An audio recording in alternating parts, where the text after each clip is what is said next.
So we've ripped apart an Alcoengine Reflus Still to show you the bits and the pieces that are hiding inside.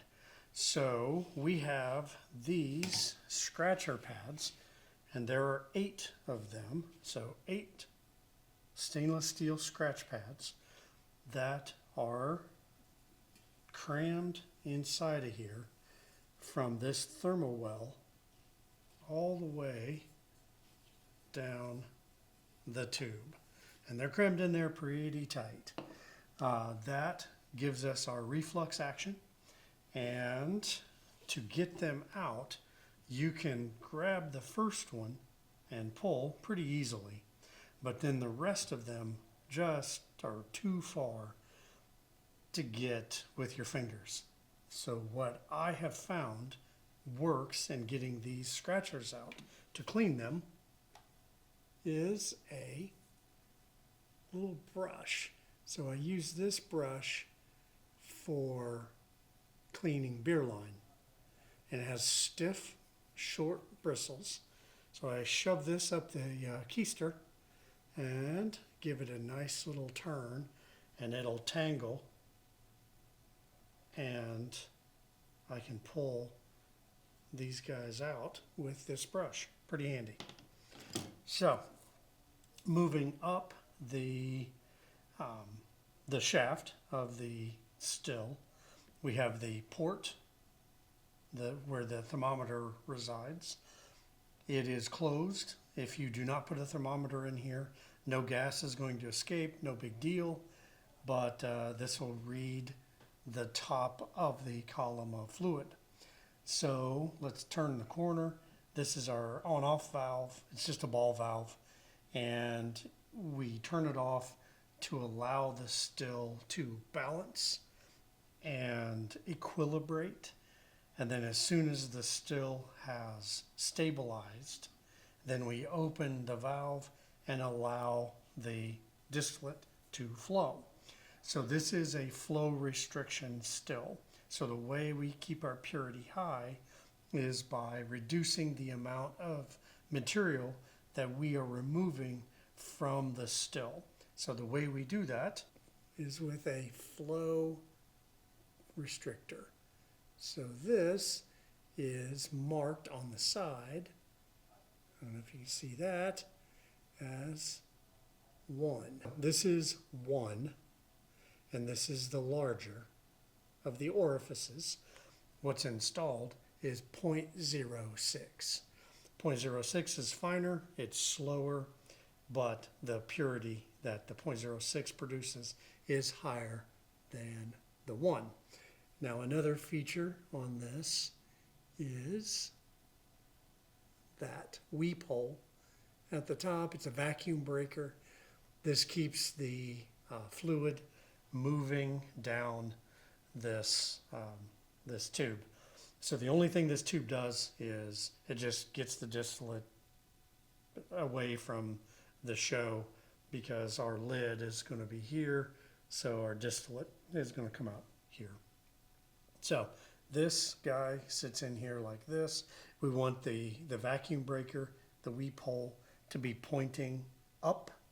If you point it down, then your distillate is going to drip onto your lid, and that's going to be a problem. So there's your flow restrictor, and then out of the top of the still is this is the coil, and then in the coil is a copper mesh, just to take up some extra space and to spread that cooling around. So here is your in and out, or in and out. It doesn't matter which side you connect, whether the water is flowing around the outside first, whether the water is flowing around the inside first. It just doesn't matter which way you hook it up. As long as you have adequate cooling power, this is going to function just fine. So what happens? This is inside of here, and the distillate will drop, will condense on this, and then it'll be directed down these wires, and then it drips off of here into the cup. Now the inside of the still, you can see that there is a 90-degree elbow, and this is one side of the elbow. The other side is in here, and then in there we can see the thermal well as well. This coil condenses the vapor. It drips down into the cup. The cup can only hold so much because the restriction of the flow, and it'll overflow the distillate, and then it'll pick up some more energy and then come back through the still and condense, and so the distillate is kind of making circles inside of the still until it is fortunate enough to land in the 90 and drip out into your jar.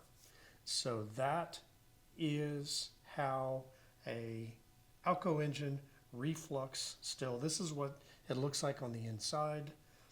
So some have noticed that the Alcoengine is not vapor tight at the top. It doesn't need to be. The coil is going to catch all of the rising vapor and condense it back into a liquid. If you have vapor escaping the top of the still, you do not have enough cooling power. You need to either drop the temperature or the flow rate of your cooling water. It does not have to be ice cold going through this, but it does have to be somewhere below 125 Fahrenheit is what I would recommend to stay below.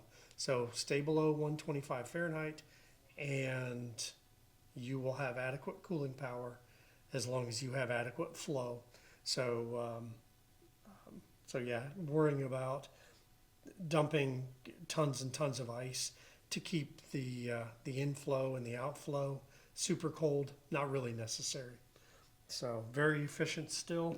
So one more thing I will mention, this flat gasket goes down here and it goes on the outside.